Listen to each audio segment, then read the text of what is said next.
VOWR800.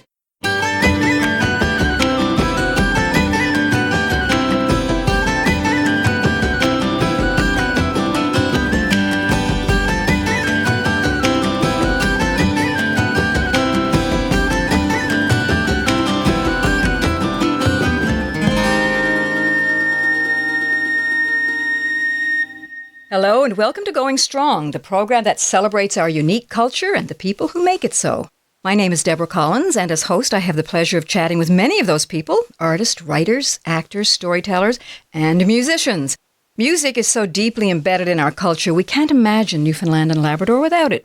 It's a form of storytelling in itself, and my guest today is proof of that. Ian Foster is a musician, singer-songwriter, producer, filmmaker, and creator of film scores.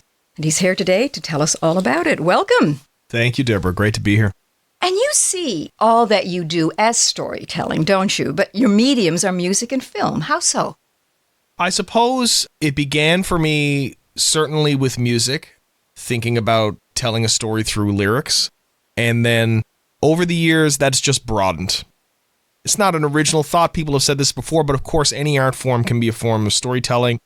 A silent image obviously can tell a story as much as a lyric in a song. Certainly music without lyrics can tell a story as well. And so particularly the last number of years, I found that I've veered more and more towards instrumental music, but I still feel like there's a story to be told in the songs, even if it's a little bit more esoteric as opposed to literal. I mean, there's a lot of fun to that, you know? I mean, I got to be honest, one of my personal favorite things is always looking at the names of instrumental songs. I always get a real kick out of like, what could that mean in relation to the music? What might be the artist's intent there? What does it mean for me? Something as simple as that, you know? So, the title as a signal to what's to come. Yeah, exactly, you know? And of course, it's all, anything we take in is going to be through our own lens anyway. You know, I've never really been the kind of artist who's thought about, you know, been too concerned over, like, if someone says to me, like, what does this song mean? I'm like, well, I always throw it back. I'm always like, well, what does it mean to you? That's just as important.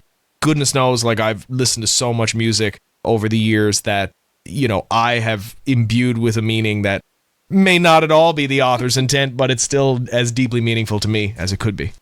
And we are a nation of storytellers, of course, here in this province, largely in the oral tradition. Do you see yourself as part of a centuries-old tradition here? I do feel Newfoundland is, like, I can't separate myself from it. I've grown up here.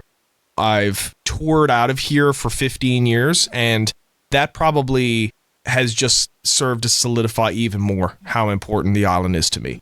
I've gotten to see it through the eyes of audiences who are not from here. Maybe they visit it, maybe they never have.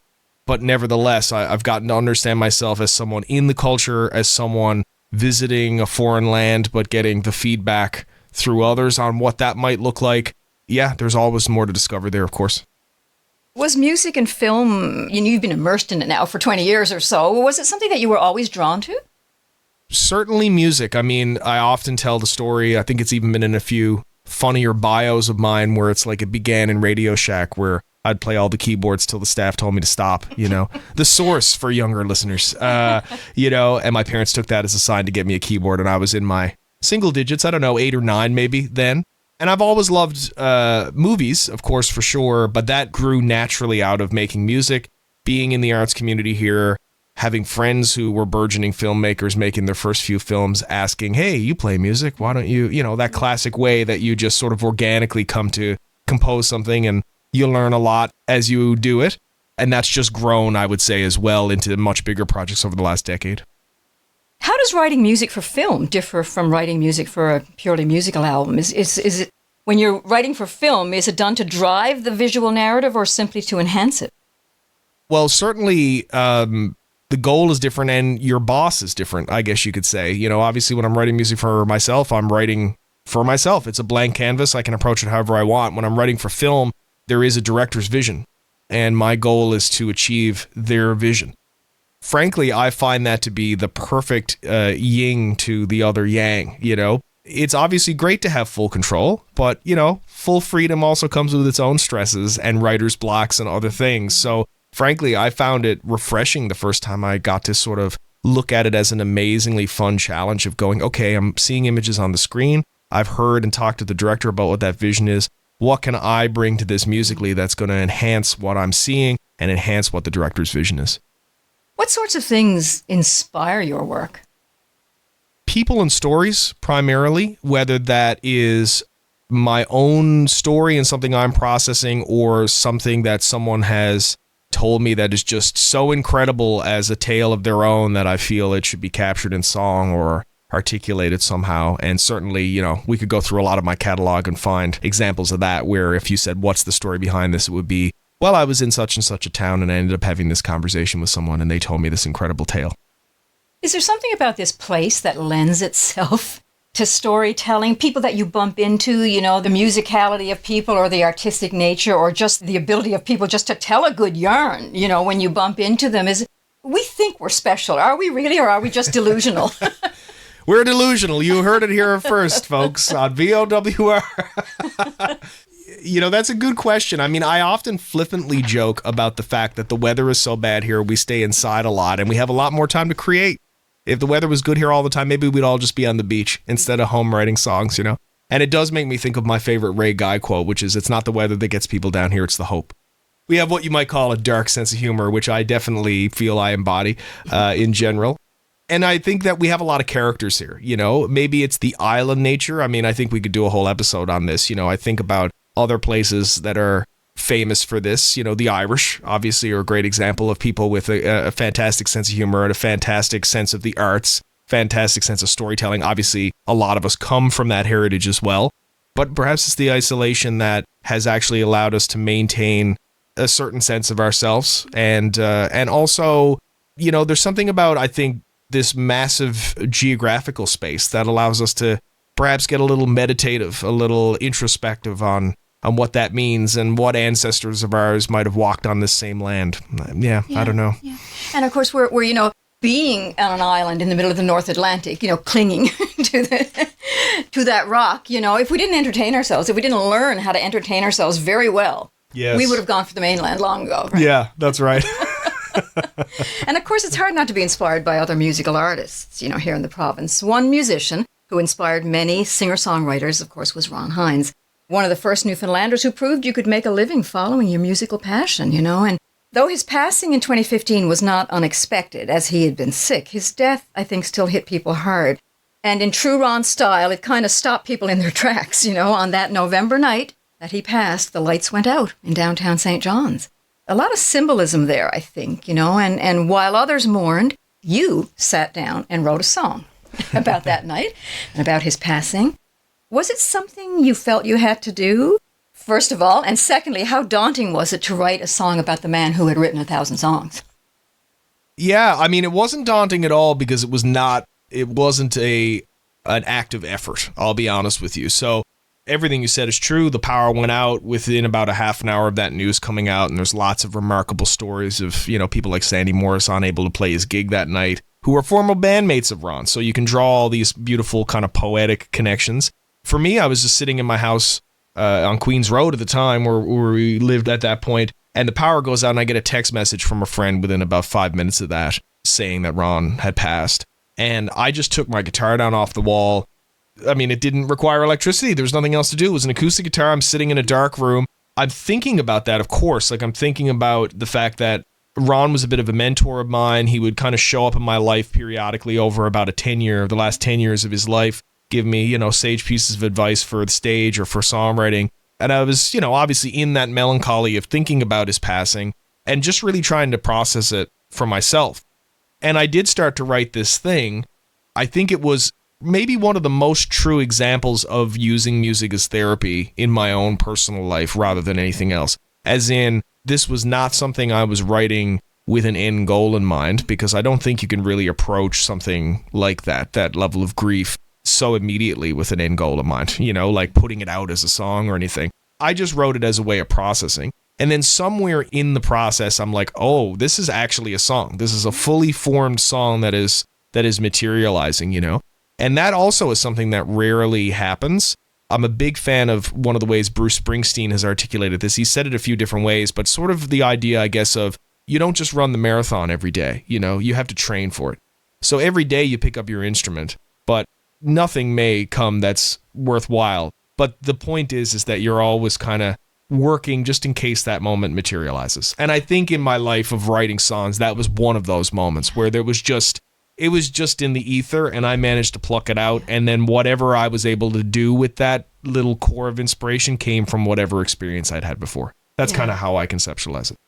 I love some of the lyrics, about how he left, his songs in specific, you named places, in laneways and on the ocean floor and that sort of thing, This is what everything for the Ron Hines fans, certainly, like, they'll be able to pick out those references to his songs, like the ocean floor, Atlantic Blue, those kind of things. But yes, it was one of those things in the process where I was like, what's the enduring legacy of any songwriter that they would want, right? The idea that, Ron truly told the story of our province, right? He did literally leave all those songs where if you're thinking about the Ocean Ranger disaster, Atlantic Blue might come to mind. If you're thinking about being a small town boy moving away from home, Sonny's Dream might come to mind. Like, there really is sort of a song for everything. And it was amazing that he did that. And I'm like, that will be his enduring legacy, I think. Well, let's have a listen to the song itself. Here is You Left a Song by Ian Foster.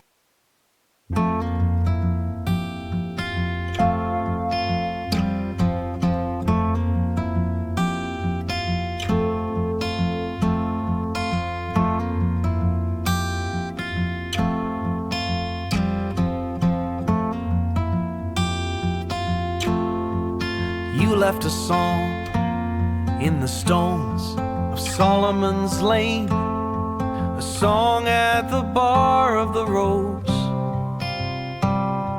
a song in the water under bridges you burned, a song for a lifetime that goes.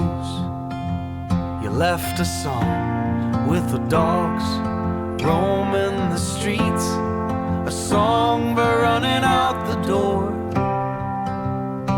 You left a song in the honor of an island in tears, a song on the ocean's floor.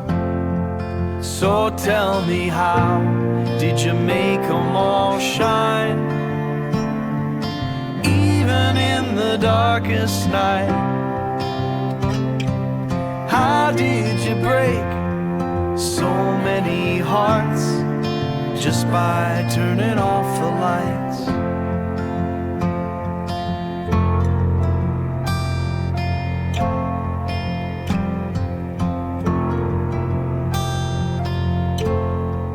You left a song on the ice, a song in the cards, in the eye of the needle's sting,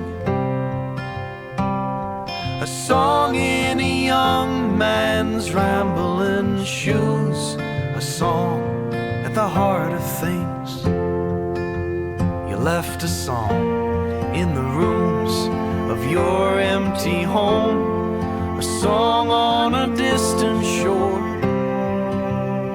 You left a song on the step as you were walking away, to show us there could be more. So tell me, how did you make them all shine? Even in the darkest night, how did you break so many hearts just by turning off the lights? So tell me, how did you make them all shine? Even in the darkest night, how did you break so many hearts just by turning off the lights? Just by turning off the lights.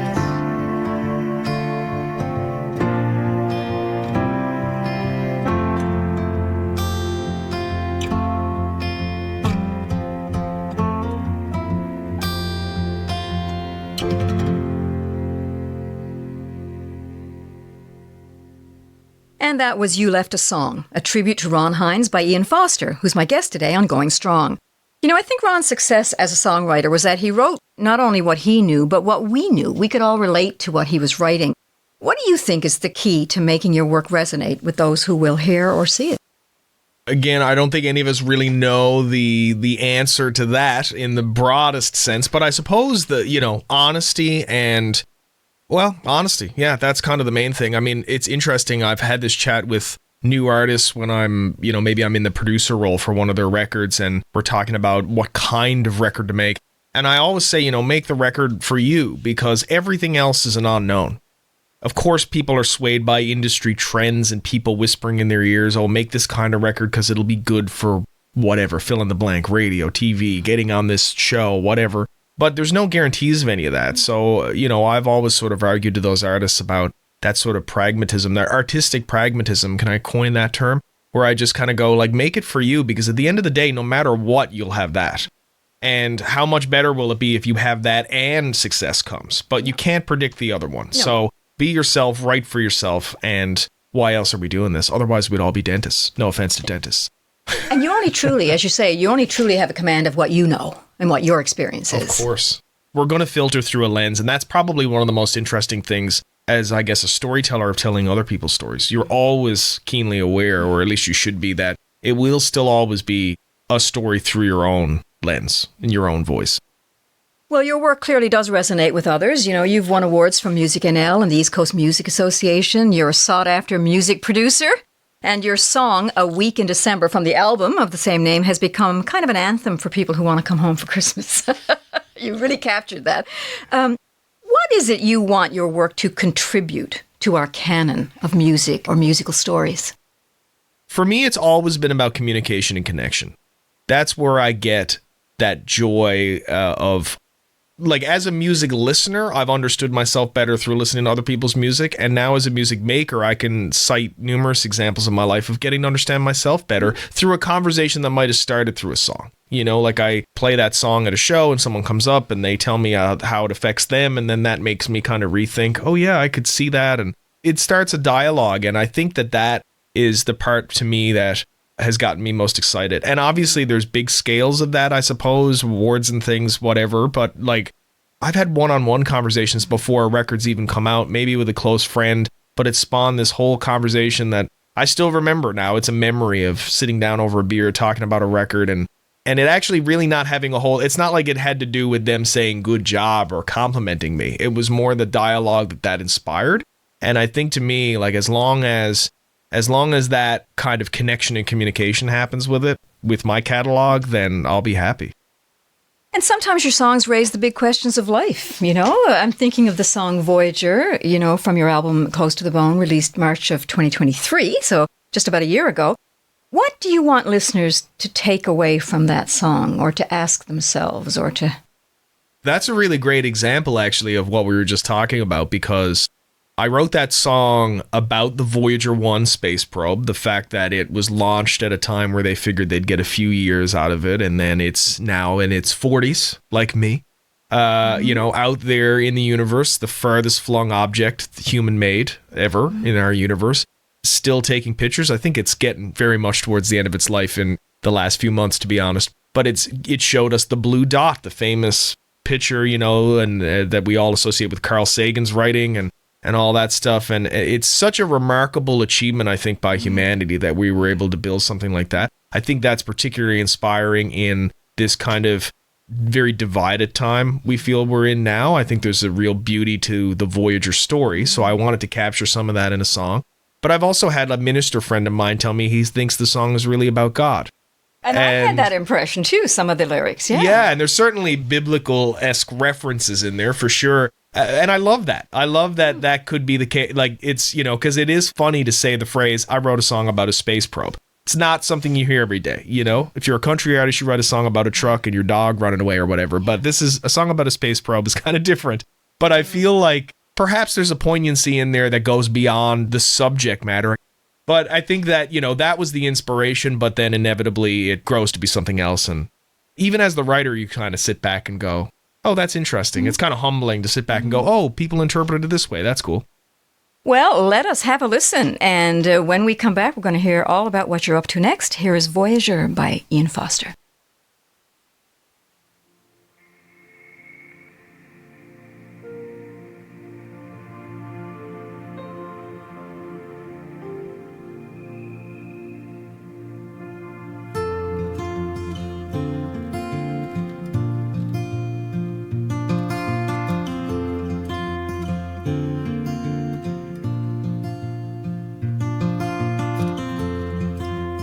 tell us where you are.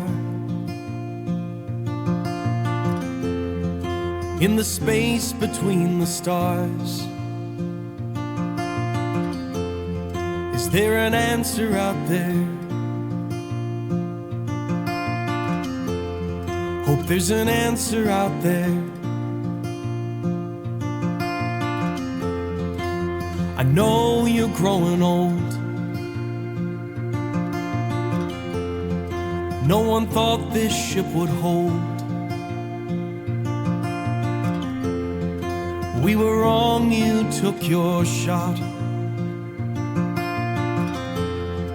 We've been wrong about a lot. So just keep talking. You're something we can trust.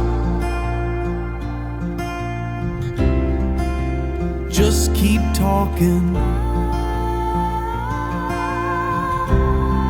Bring the stars to us.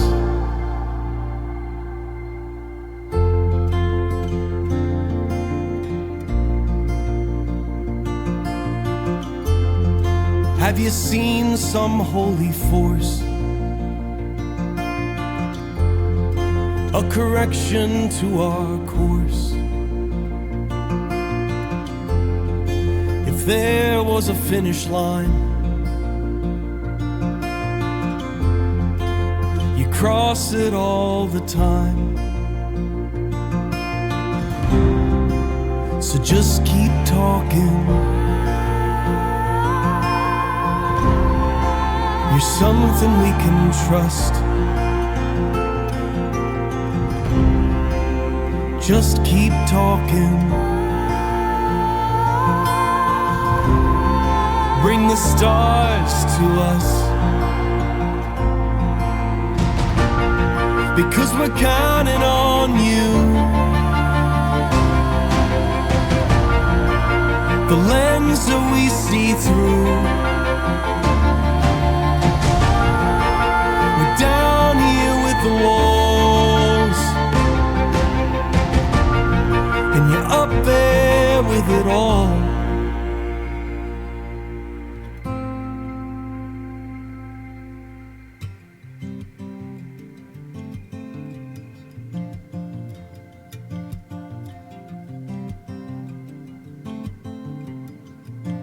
So just keep talking. Just keep talking. And tell us where you are. In the space between the stars. Oh, tell us where you are.